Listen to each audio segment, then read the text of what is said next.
le calendrier kimbanguiste, le mois de juillet est assez particulier car il regorge des dates aussi importantes les unes que les autres. Après le 8 juillet, date qui nous rappelle son éminence Papa Dianguinda Kountima, une date, une histoire à travers ce 14e numéro de la 2e saison va se consacrer à un épisode qui rappelle un pan de la vie de l'église kimbanguiste. Celle à laquelle Papa Mfumwalongo avait consacré toute sa détermination. La retraite spirituelle, une période assez particulière, voulue par son éminence Papa Dianguinda Kountima et axée sur la purification de la jeunesse, jeunesse que lui-même considérait comme espoir de l'Église, de plus, espoir du monde.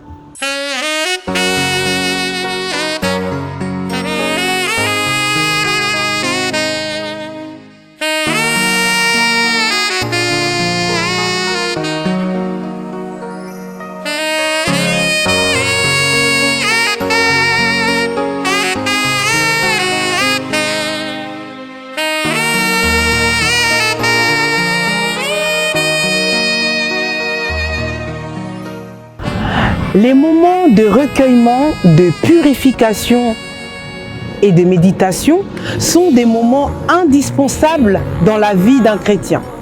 Pour les jeunes kimbanguistes ayant participé à cette expérience hors du commun, la retraite spirituelle était à la fois un lieu et un moment de communion pour l'humain et son créateur. Papa Richard Lissika, cadre de la chorale des enfants kimbanguistes, nous explique le bien fondé de cette pratique voulue par son éminence Papa Dianguinda Kountima. Bon nombre de gens ne connaissent pas la raison principale qui a incité Papa Dianguinda, chef spirituel de l'église kimbanguiste, de créer ce qu'on appelle la retraite spirituelle. Et la retraite spirituelle a débuté, comme on célèbre aujourd'hui la date, le 17 juillet, a débuté le 17 juillet 1972, comme disent les Français, et 1972, comme disent les Belges. Alors pourquoi Papa Dianguinda avait choisi cette date? Le fond du problème est caché derrière. Normalement, la retraite spirituelle ne devrait pas débuter en 72. L'idée de Papa Dianguinda, la retraite spirituelle devrait débuter dans les années 60. C'était comment? Papa Dianguinda, juste après la reconnaissance de l'église kimbanguiste le 24 décembre 1959, lorsqu'on a autorisé l'église à célébrer les cultes dans la liberté, en public, au vu et au su de tout le monde, Papa Dianguinda avait l'idée de construire directement les édifices. Comme disent les gens, construire l'église. Première idée de Papa Dianguinda, c'était de construire le temple de Kamba, qu'on appelle aujourd'hui un temple qui se trouve actuellement en Kamba. L'idée lui est arrivée de poser la première pierre, c'était le 6 avril 1961. Alors, lorsqu'il a posé la première pierre, le 6 avril 1961, en Kamba, pour construire l'édifice, immédiatement, il avait choisi qu'on puisse faire la retraite spirituelle. Il avait même choisi les endroits où devraient se passer les retraites spirituelles. L'endroit que Papa Dianguinda avait choisi, c'était Ndimbankenge. Je crois que les gens connaissent Ndimbankenge. C'est là où Papa Simo Kimbangu avait ramené la famille après les événements du 6 juin 1921. C'est là où nos papas et maman Mouilou sont allés se réfugier en Ndimbankenge. C'est cet endroit-là que Papa Dianguinda avait désigné qu'il puisse envoyer des gens pour faire la retraite. Parce que Papa, il avait dit, avant que je construise le temple, il faut que les gens se purifient. Il avait choisi 2 endroits. Il avait un Ndimbakenge et il y avait une autre contrée que j'ai oublié le nom, mais il y avait 2 endroits que papa avait choisi pour qu'il envoie des jeunes pour se purifier. Il voulait, avant de construire le temple, il faut que les gens se purifient. Vous savez, en 61, subitement, il y a eu des événements. Des événements, on peut dire malheureux, qui nous ont conduit même, si vous vous rappelez, il y a eu de résolutions de 63. Papa, c'est comme s'il a dû stopper son projet de retraite spirituelle. Papa est revenu à la charge dans le cadre de son projet en 71. 71, son idée était revenue lorsqu'ils ont organisé la Sainte Seine, la première Sainte Seine au sein de l'Église. Ça a été organisé en 71. C'est juste après, papa s'est décidé, il a dit cette fois-ci, il faut le faire. C'est là qu'aujourd'hui, qu'on appelle le 10 ans de retard. Donc, il a soulevé, voilà maintenant, nous venons d'accumuler 10 ans de retard au sein de l'Église. Si on attend aujourd'hui, Papa Simo Kimbangu, Nkiangani, marteler sur le 10 ans de retard, c'est là l'origine des 10 ans de retard. Papa Diangena voulait construire une Kamba depuis dans les années 61. Et il a tardé 10 ans en 71, juste après le Sainte-Seine, pour, n'est-ce pas, débuter la construction de Nkamba. Alors, pour débuter la construction de Nkamba, Papa Diangenda, il a dit, je ne peux pas envoyer des gens comme ça, parce qu'à l'époque, il s'est coïncidé maintenant la facette matérielle. Parce que la facette spirituelle, c'était ça. Papa avait l'idée de construire le temple. Mais pour construire le temple, il faut que les gens soient propres. Parce que cet édifice représentait pour papa autre chose. Selon l'idée majeure, la création, tout le monde qui connaît l'histoire, le temple, à l'issue de la construction du temple, c'était pour offrir à Dieu, afin de libérer l'homme noir de l'oppression. C'était ça l'objectif. Alors cet objectif était vraiment trop dur. Il ne peut pas aller avec des gens avec les mains sales. C'est pour cela qu'il avait souhaité que les gens se lavent, se purifient par la retraite. Mais comment il a fait? Vous savez que Dieu ne travaille toujours au travers les hommes, au travers les êtres humains. Papa, il a fait comme si l'idée ne vient pas de lui. Papa a inspiré à l'époque une maman qu'on appelait Maman Kakou Balomba. Maman Kakou Balomba, c'était l'ancienne à l'époque présidente du mouvement de l'AFKI, qu'on appelle Association des femmes kimbanguistes. À l'époque, elle était la présidente. Disons, bon, à l'époque, on n'appelait pas présidente générale, mais elle avait la fonction comme une présidente générale de l'Association des femmes kimbanguistes. Papa l'avait envoyé en mission en Europe. Exactement, c'était en Suisse. Maman Kakou est venue visiter un couvent de sœurs. Elle a découvert comment dans ce couvent, il y avait les jeunes venaient là-bas pendant leur période de vacances. Ils venaient, il y avait des jeunes garçons et des jeunes filles. Elle a observé, elle a vu la manière que les gens se comportaient pour organiser les prières. Ils faisaient des jeûnes, ne pas manger pendant un certain temps, comment ils étaient respectueux, comment ils étaient... Toute la forme, elle a observé, ça lui a inspiré. Au retour de Maman Kakou Balomba Kinshasa, elle vient donner rapport à Papa Diangenda.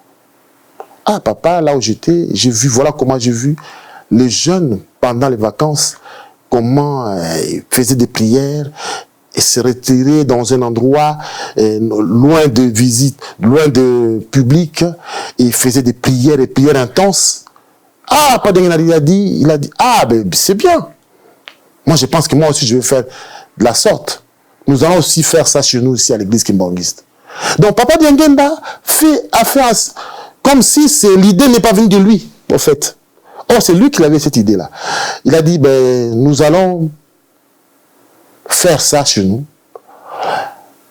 vous allez demander à Maman Kakou de désigner quelques mamans. Comme elle gérait les mamans à l'époque, Maman Kakou a désigné, parce qu'à l'époque c'était des mamans, mais c'était beaucoup plus de jeunes filles. Elle avait choisi 26 jeunes filles. Mais avant de les envoyer en retraite, toujours Papa Diangenda. Qu'est-ce qui s'est passé à l'époque, dans les années 71 toujours? Il y avait des parents. Ils se plaignaient, beaucoup de parents se plaignaient des comportements des jeunes à l'époque. Et les parents venaient se plaindre auprès de Papa Diangenda Kuntima, et venaient se plaindre auprès des pasteurs, beaucoup plus auprès de Maman Kakou, pour, n'est-ce pas, demander qu'on puisse faire quelque chose. Des enfants n'écoutent plus à la maison. Et parce qu'à l'époque, si vous voulez amener les enfants à l'église, les enfants ne voulaient pas suivre leurs parents à l'église, les enfants faisaient n'importe quoi. Il a dit, comment on peut faire? Et Maman Kakouba Lomba, à l'époque, elle est allée encore voir Papa Diangenda. Papa, voilà, j'ai eu pas mal de plaintes des parents qui se plaignent de leurs enfants, des comportements à la maison. Qu'est-ce qu'on peut faire? C'est là où Papa décida de dire à Maman Kakou de trouver des jeunes volontaires à l'époque. Et à ce moment, elle avait trouvé 26 jeunes filles. Et il a dit, vous allez à Lutendele. Et c'était le début, c'était le 17 juillet 1972. Donc c'est là qu'a commencé les retraites spirituelles. Et par la suite, donc du coup, comme j'avais dit, ce n'est plus Ndimbakenge, ce n'est plus dans le contrat de Bakongo comme était l'idée principale de Papa, mais elle a simplifié les choses. Et on a envoyé le premier groupe à Lutendele le 17 juillet 1972. Vu que il y avait un bon résultat à l'issue de du premier groupe de retraite. Après, il y a eu beaucoup de chansons captées, il y a eu des visions, et les femmes, les jeunes filles qui étaient là, ils ont dit, ils ont vu la différence de ce qu'ils ont reçu, parce qu'il y en a qui ont vu même Papa Simo Kimbangu en visuel, comme ça, comme si on était proches, ils pouvaient même parler avec Papa Simo Kimbangu dans leur groupe. Au retour, lorsqu'ils sont allés voir Papa Diangenda, et les gens ils ont dit, Papa, nous ne voulons plus être mêlés dans cette jeunesse pour ne pas perdre notre puissance spirituelle. Parce que les gens pouvaient prédire les choses sur les gens. Ils pouvaient même décrire le comportement des gens. Ils vous regardent, les dames, elles vous regardent, ils peuvent même dire d'où est-ce que vous venez, qu'est-ce que vous avez fait avant de venir la voir. Donc, lorsqu'ils sont allés voir Papa Diangenda, ils ont demandé à Papa Diangenda, Papa, nous ne voulons plus nous mêler avec d'autres jeunes dans la cité. Est-ce qu'il y a-t-il moyen de nous construire quelque part un endroit pour que nous restons là, pour faire nos prières régulièrement, pour ne plus être avec le monde? Papa Diangenda avait compris leur idée. C'est là qu'il avait même demandé, à l'époque, si les gens savent, il y a un couvent qui se trouve à Lutendele, qui a été construit. Juste à Lutendele, Papa avait accordé à leur demande, avait fait droit à leur demande, avait prévu qu'on puisse construire un couvent à Lutendele. Mais elle a dit, entre-temps, en attendant qu'on puisse construire le couvent, j'aimerais bien que tous les samedis, vous vous trouvez dans le cadre pour faire des prières régulières, des prières intenses, dans la paroisse de Matete. Donc, les jeunes filles qui sont venues de la retraite, ils se réunissaient tous les samedis dans la paroisse de Matete, toujours à Kinshasa, pour faire ce qu'on appelle Beko, c'est-à-dire les prières entre 20h jusqu'à l'aube le dimanche. Et puis, de là, ils partaient directement à l'église. Alors, vu qu'il y avait un bon résultat, le résultat était positif, et les parents ont constaté que les jeunes filles ont changé. Ils ont demandé à Mankako, pourquoi ne pas faire aussi pour les jeunes garçons? C'est là qu'on désigna l'année suivante, en 73, qu'on enverra le jeune garçon On a choisi un groupe de jeunes garçons et pour les envoyer non plus à Lutendele, cette fois-ci c'est à Bisika. Bisika, c'est une contrée qui se trouve dans la province aujourd'hui qu'on appelle Congo central, non loin de Kazangulu. Donc on les a envoyés là-bas. Et les jeunes garçons, ils ont fait la même chose comme les jeunes filles. Vu également que les jeunes garçons, ils ont eu des révélations spirituelles, la puissance spirituelle s'est manifestée en eux, sont allés voir aussi papa, et cette fois-là, papa Diangenda a décidé qu'ils puissent se réunir tous les samedis pour faire les becs ou les prières intenses dans la paroisse de Bukama. Bukama se situe dans la commune de Lingwala. Bukama, c'est une ruelle. La paroisse se situe dans le nom de la paroisse, ça s'appelle la paroisse de Bukama. Et il a demandé la même chose, que les jeunes garçons se réunissent là-bas tout le samedi de 20h à l'aube, le dimanche. Et après, le matin, ils se dirigent directement à l'église pour prier.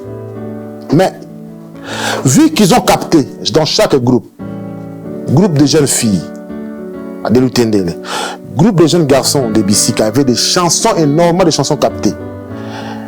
Ils ont décidé de constituer des chorales.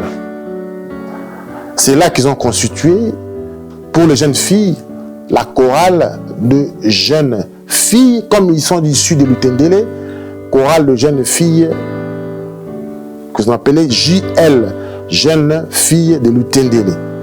Et les jeunes garçons, eux aussi, ils avaient capté des chansons. On a choisi la dénomination jeunes garçons de Bisika, qu'ils coupaient court, jeunes Bisika, qu'on appelle JB. Et c'est là qu'ils commençaient à chanter.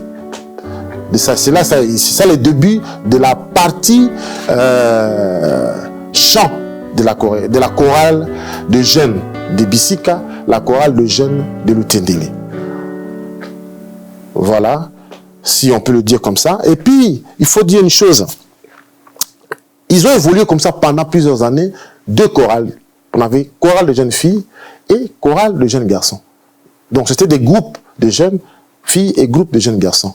Ils ont évolué, chaque fois, tous les samedis, ils se rendaient dans leur prière à Matete ou à Bukama. Et puis, ils chantaient à l'église comme jeunes filles, qu'on appelle chorale de jeunes filles de Lutendele, chorale de jeunes garçons de Bisika. Ils ont évolué comme ça pendant plusieurs années. Jusqu'à ce que ça a été changé à la forme actuelle qu'on a aujourd'hui, qu'on appelle Koreki. Donc la forme Koreki est venue par la suite. Mais parce qu'il y a eu un souci. Donc le nom de la Koreki est venu parce qu'il y a eu un problème. Le nom n'est pas venu de soi qu'on puisse donner le nom de la Koreki. Parce qu'il y a eu un souci, lequel, à l'époque, lorsqu'on évoluait en deux groupes, et Papa Diangenda avait dit, partout où il y aura les chorales de jeunes, on ne peut pas mettre un autre nom. Il faut garder le nom de jeunes garçons de Bisika, même si ils vont faire la retraite, non pas à Bisika, même ailleurs, mais qu'on garde la dénomination jeunes garçons de Bisika et jeunes garçons de Lutendele. Mais cela était incompréhensible pour certaines personnes dans d'autres contrées. Et donc, il y a eu à Matadi, les jeunes de Matadi ne se reconnaissaient pas dans cette terminologie de jeunes filles de Lutendele, jeunes garçons de Bisika. Ils ont créé chez eux, à Matadi, dans les années 80, qu'on appelle Kiji, Kimbanguiste jeunes, chorale de Kimbanguiste jeunes. Et il faut aussi signaler quelque chose.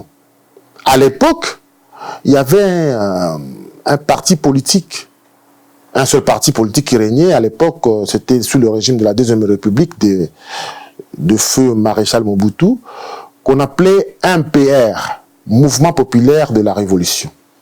À cette époque, il avait créé aussi une jeunesse. Et c'était comme des milices, qu'on appelait JMPR. Jeunesse des mouvements populaires de la Révolution. Et cette jeunesse faisait un peu rage, faisait des échos partout, faisait des choses bien et puis des choses aussi mauvaises. C'est là où papa Nkulutu, papa Kisolokele, dira à son frère, il a dit, non, on doit changer, on ne peut pas avoir plusieurs noms de jeunes au sein de l'église kimbanguiste.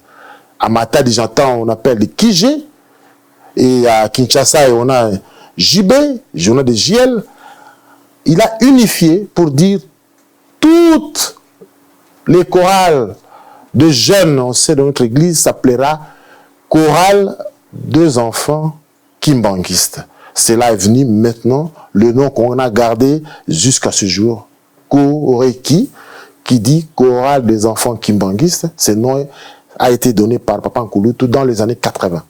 Juste par rapport à ces mouvements. Donc, du coup, la Koreki vient toujours résoudre un problème. C'est comme si la naissance de la Koreki vient toujours résoudre un problème. L'intention de papa, c'était de construire le temple. Si on peut se rappeler, papa Simon Kimbangu, un certain 4 août 1951, il avait montré à papa Diengenda, vous allez construire cette église avec des jeunes. On lui a montré des jeunes dans une vallée de jeunes. C'est là où papa avait vu que le travail au sein de cette église est pour lui facile parce qu'il va être assisté par des jeunes. Mais c'était quels jeunes et dont le comportement était désolant, au point qu'ils ne respectaient pas leurs parents. C'est là, papa elle a dit non, vu que je vais construire des édifices que je vais offrir à mon père, d'abord je vais construire l'édifice qui sera le temple, et ce sont ces jeunes-là qui vont m'aider à construire ça. Il faut qu'ils aillent d'abord à la retraite spirituelle. C'est pour cela qu'il a envoyé des jeunes à la retraite pour se purifier. Et ce moment est passé au moins 5 ans avant qu'il débute réellement la construction du temple d'Inkamba. Parce que la construction du temple d'Inkamba a commencé en 1976. Vous avez vu, il s'est passé, donc il a cherché, il y a eu plusieurs groupes qui se sont succédés depuis 1972. Il a purifié des jeunes, et des jeunes. Et quand les jeunes venaient de la retraite, il les envoyait dans les prières, soit à Bukama, soit à Matete. Et il y avait des groupes et des groupes. Et lorsqu'il a vu qu'il y a eu une masse de jeunes qui se sont purifiés, c'est là qu'il décide matériellement de commencer la construction. Et vous vous souviendrez que lorsque papa avait construit le temple d'Inkamba, il y a même des vidéos, vous allez voir que ce sont des jeunes qui ont aidé papa, et même la charpente, parce que ce temple qui est en 100 mètres sur 50, la charpente, c'est une charpente métallique. Et les gens qui ont fait monter cette charpente, c'était des jeunes à l'époque. Et c'était des jeunes issus de cette chorale, jeunes garçons de Bissika et jeunes filles de Lutendele, qu'aujourd'hui on appelle Koreki. Donc c'était vraiment matériel pour réaliser cette œuvre-là. Et cette œuvre, papa nous a dit, le pourquoi de la construction du temple, c'était pour faire sortir l'homme noir de l'oppression. De l'oppression de ça, parce on était dans une sorte de trou enfermé pendant plusieurs milliers d'années. Nous connaissons l'histoire. Donc voilà, c'était ça l'objectif de la création de la Koreki. La Koreki a été créée pour que le jeune vienne venir en aide pour la construction de l'église. Et aujourd'hui, comme je viens de le signaler, la retraite devait commencer à 61. Mais la retraite a commencé plus tard, 10 ans après. Et ces 10 ans nous rattrapent jusqu'à ce jour. Les gens s'étonnent aujourd'hui. Papa Simon Kimbangu qui a martelé sur le retard de la construction d'Inkamba, c'est par rapport à ces 10 ans de retard qu'on a accumulé depuis 1960. Qu'aujourd'hui, c'est pour cela Papa Simon Kimbangu Kiangani, quand il regarde n'importe quel mouvement, aujourd'hui, s'il est en face même de l'église entière, il parle que de la construction d'Inkamba. Parce que rattraper 10 ans de retard, vous savez, ce n'est pas chose facile. C'est pour ça que papa, il n'a pas de retard. Et il regrette beaucoup si les gens s'écartent de ce chemin de la construction d'Nkamba, qui était l'objectif principal du papa Diangenda. C'est pour ça que papa Simon Monkeni voulait rattraper ce retard. Et aujourd'hui, nous devons faire le nécessaire. Il faut aider. C'est comme vous m'avez posé la question tout à l'heure, quand j'étais premier vice-président général, c'était aussi pour aider papa dans l'efficacité de rattraper ce retard dans la construction d'Nkamba. Parce qu'il y avait plusieurs choses que papa a demandé, que nous sommes encore en train de patauger pour réaliser les promesses des papas. À l'approche des grandes réalisations, nos papas nous ont toujours appelés à la méditation. D'intenses moments de prière sont recommandés. Des confessions collectives sont parfois exigées afin de rechercher la purification. Si la retraite spirituelle de 1972 avait pour objectif la purification des âmes devant conduire la construction du Saint-Temple de Nkamba, l'isolement et le recueillement obligatoire imposé par la pandémie de la Covid-19 a précédé l'achèvement des travaux du musée Papa Simon Kimbangu. On se rappellera à quel point Papa Simon Kimbangu avait exigé de tout kimbanguiste, partout où il se trouve, d'intenses prières ainsi que la purification du corps et de l'esprit face aux grands défis de l'heure. Papa Diangenda, il avait mis en place les bécos. Il avait mis en place les bécos réguliers tous les samedis déjà. Déjà dans les bécos, avant de faire des prières, il y a des moments de prédication. Et si les responsables de l'église aujourd'hui se disent maintenant l'appliquer comme demandé Papa Diangenda tous les samedis, envoyer les jeunes en prière, je pense que ça va résoudre au moins plus de 50% du problème. Si vous allez remarquer, même les gens ici en Europe, faites les bilans, demandez aux responsables des paroisses, demandez aux responsables ici en Europe ou en France, qui vous donnent le rapport de prière. Je ne sais pas, sur le mois, c'est difficile d'avoir 4 sur 4, parce qu'on a 4 week-ends dans un mois.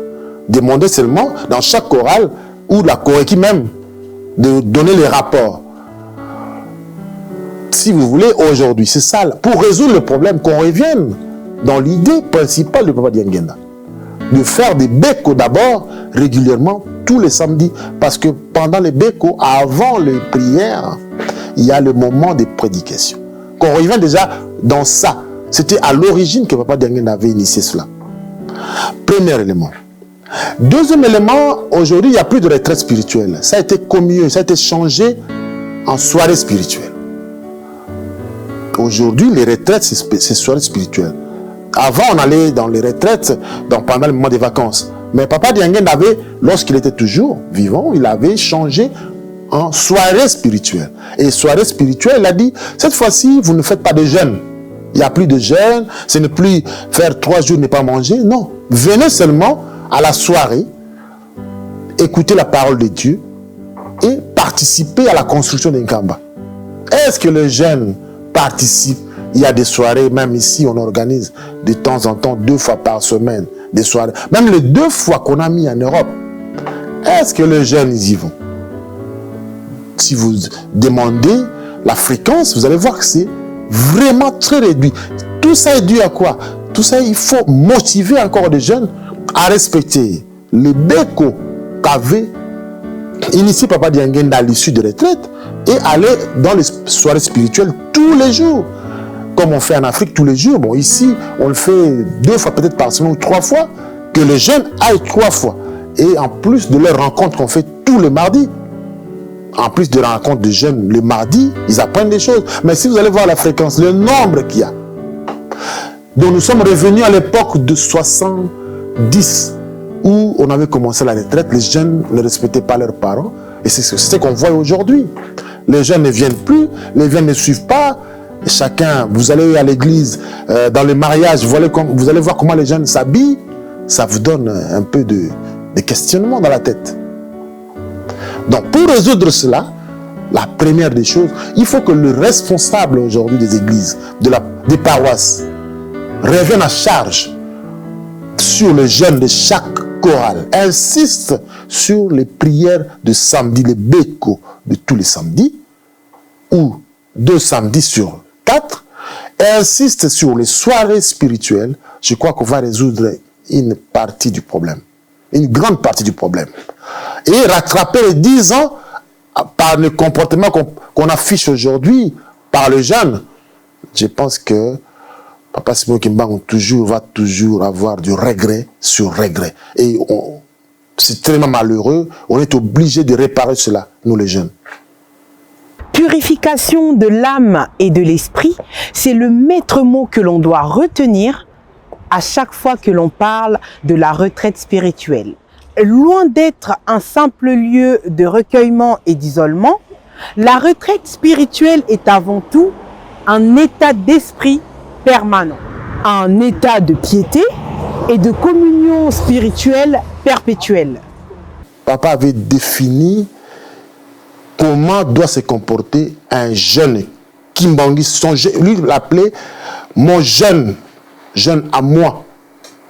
Comment doit se comporter jeune à moi? Si tu ne te retrouves pas dans les critères que je vais donner maintenant, donc tu n'es pas encore jeune Kimbangiste. Papa Diangenda qui nous avait défini cela. Il avait dit ceci. Mes jeunes à moi, leur habillement doit être décent. Mes jeunes à moi, c'est comme ça Papa Diangenda a parlé. Les jeunes filles ne peuvent pas exposer leur corps. Le jeune garçon ne peut pas porter des pantalons serrés sur leur corps. Comme on voit aujourd'hui, les gens portent des pantalons slim. Papa Diangenda, déjà à l'époque, il avait dit ça. Mes jeunes ne portent pas les pantalons qui dessinent leur corps. Ne portent pas le haut du corps qui dessine les parties de leur corps. Le jeune fille doit toujours garder dans sa tête foulard. Et le foulard n'est pas attaché n'importe comment. Il faut l'attacher comme faisait Maman Mouilou, que les gens en parlent les 4 coins, c'est-à-dire les 4 coins derrière, pour faire le nœud. Les jeunes filles ne doivent pas mettre des éléments supplémentaires sur leur corps, comme adapter des ongles. C'est ça, il avait défini juste à l'issue de la retraite spirituelle. Le jeune fille ne doit pas mettre les ongles supplémentaires sur les ongles que Dieu les a créés avec. Les jeunes filles ne doivent pas dessiner sur leur visage, à rajouter d'autres éléments sur leur visage qui ne sont pas de leur corps naturel. C'est les jeunes filles qui doivent porter n'importe quel bijou. Ils sont libres de porter les bijoux, mais les jeunes garçons, aucunement un garçon doit porter des bijoux comme les filles. Groumettes, médailles. Les jeunes garçons doivent porter que soit la montre, comme j'ai porté, soit l'anneau pour le mariage. Ils ne doivent pas avoir les bijoux sous le cou, des oreilles percées. C'est comme ça qu'ils doivent se comporter les jeunes. Alors, comment les jeunes doivent se parler entre eux, surtout entre jeunes garçons et jeunes filles? Ça, c'est Papa Diangenda qui nous a dit tout ça. Un garçon ne doit pas rester avec une fille en train de discuter pas plus de 5 minutes si ce n'est pas sa femme. Pas son fiancé. Ça, c'est Papa Diangenda qui nous a instruit dans ce sens. Un jeune garçon ne peut pas rester avec une fille plus de 5 minutes si ce n'est pas sa femme. Il n'a pas dit fiancé. Parce que le fiancé, on doit la visiter chez elle, non pas sortir avec, comme les gens aujourd'hui, puisque vous vous êtes présenté auprès de la famille de la fille, tu te permets de prendre la fille, vous allez dans des fêtes, on n'a pas le droit tant que dans le cadre de fiançailles. Papa Diangenda avait défini les fiançailles. Fiancé, tu vas le rendre chez eux, mais vous devez être 3, et non 2 personnes, en train de parler avec votre fiancé. Vous venez rendre visite à votre fiancé à la maison. Si c'est une fille, soit tu amènes un garçon avec vous, soit la fille ramène une fille avec elle. Donc vous devez être 3, ou soit 2 filles, un garçon, soit 2 garçons, une fille. Et vous entretenez pendant le temps que vous allez faire, vous allez rester à la maison, au vu et au su de tout le monde. Et à aucune manière, la fille doit vous accompagner au sortir de la maison. Vous allez sortir comme vous êtes venu. Donc vous n'allez pas vous promener avec... Vous comprenez maintenant comment Papa Dianguinda était strict pour les jeunes, déjà au niveau des comportements. Et il a dit beaucoup de choses, Papa Dianguinda. Il a dit, mes jeunes à moi, un jeune garçon n'a pas le droit de toucher le corps d'une jeune fille si ce n'est pas sa femme. N'importe quelle partie du corps, vous n'avez pas le droit de toucher le corps d'une fille. Un jeune garçon ne peut pas être en contact physique avec une jeune fille, même si à l'extérieur, même si vous êtes assis ensemble. C'est pour ça, à l'époque, nous, les jeunes garçons, s'asseyaient ailleurs, et les jeunes filles, à côté, il y avait toujours une séparation entre eux. Et même quand on faisait des voyages à l'époque, les filles voyageaient dans leur camion et les garçons dans l'autre camion. On n'était pas mélangés, comme aujourd'hui, on voit les gens dans l'église s'entremêler. C'est interdit pour les jeunes de Papa Dianguinda, pour dire les jeunes de Papa Simon Kiangani. Ce sont les mêmes principes. Donc, Papa, il était très strict. Donc, par la réalisation. Est-ce que c'est là? Voilà le modèle de jeunes. Le modèle de jeunes de Papa. Et, il y a une chose aussi. Les garçons ne peuvent pas regarder les filles quand ils se retournent. La fille que vous saluez, lorsque la fille part, il ne faut pas... le regard doit suivre la fille lorsque la fille se retourne. C'est interdit pour son jeune à lui. Ce sont les définitions que Papa Dianguinda avait données pour ces jeunes, comment devaient se comporter. Et imaginez-vous, un jeune qui se comporte comme ça, pourquoi lorsqu'il va faire la prière, et la prière ne sera pas exaucée? Parce qu'aujourd'hui, on ne sait pas. Tout le monde, on a un contact avec n'importe qui. Et parce que, si on comprend bien, Papa Dianguinda, il a tout donné. Et ça, c'était pour, n'est-ce pas, cadrer pour avoir une jeunesse efficace, pour l'aider. Parce que Papa Dianguinda est spirituel. Papa Dianguinda avait été spirituel. Il voulait construire des œuvres purement spirituelles. Maintenant, il construit avec des jeunes qui ne respectent pas les commandements, au niveau de l'église. Vous comprenez qu'il y a un problème. Il va offrir quoi à son père, comme disait l'œuvre de mon père? C'est peut-être la raison de l'amnistie ou la grâce collective voulue par sa divinité Papa Simon Kimbangu Kiangani, qui a certainement pour vocation de mettre tout le monde au diapason afin d'affronter les défis spirituels qui se pointent à l'horizon. C'est par ces mots qu'Une date, une histoire, votre magazine consacré à l'œuvre et à la mission de Papa Simon Kimbangu s'achève. Et vous dit à très bientôt, le 29 juillet, pour une destination inédite dans le temps.